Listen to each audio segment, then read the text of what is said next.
নমস্কার বন্ধুরা, আপনাদের সকলকে চটপটে রান্নাঘরে স্বাগত। সকলকে স্বাগত জানিয়ে শুরু করব আমার আজকের রেসিপি।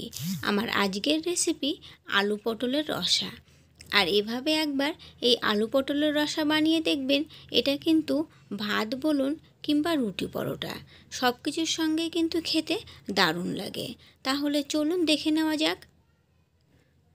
আলু পটলের রসা বানানোর জন্য এখানে আমি নিয়েছি 500 গ্রাম পটল। এগুলো একটু ছোট সাইজের পটলগুলো আমি একটু খোসা ছাড়িয়েছি আর একটু খোসা রেখেছি। তারপরে দেখুন দু সাইড থেকে আমি এভাবে পটলগুলো একটু কেটে দিয়েছি, যাতে পটলের মধ্যে তেল মশলাগুলো যায় আর পটলগুলো খেতেও ভালো লাগে। তারপরে পটলগুলোর মধ্যে একটু লবণ আর হলুদ দিয়ে পটলগুলো ভালো করে মাখিয়ে নিলাম। এখন পটলগুলো এভাবে রেখে দেবো 5 মিনিট। 5 মিনিট পরে গ্যাস অন করে একটা কড়াই বসিয়ে দিয়েছি। কড়াইতে দিয়ে দিলাম 2 টেবিল চামচ সর্ষের তেল।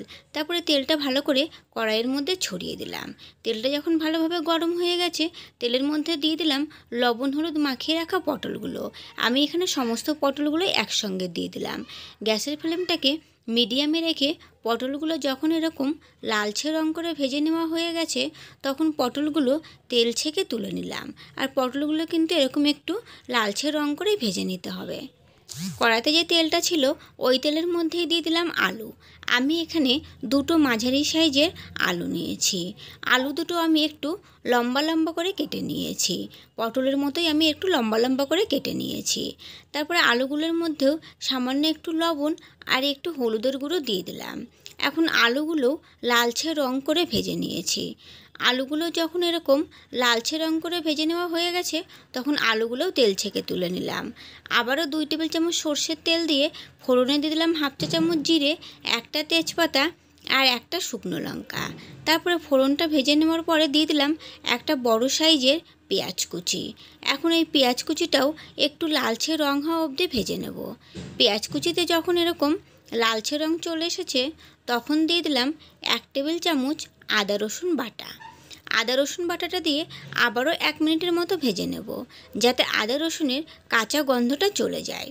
তারপরে দিয়ে দিলাম 1 চা চামচ ধনে গুঁড়ো, 1 চা চামচ লাল লঙ্কার গুঁড়ো। ঝালটা আপনারা যে যেমন খেতে পছন্দ করেন সেটা বুঝেই দেবেন। তারপরে 1 চা চামচ হলুদের গুঁড়ো আর স্বাদ মতো লবণ দিয়ে দিলাম। একটা মাঝারি সাইজের টমেটো বাটাও দিয়ে দিলাম।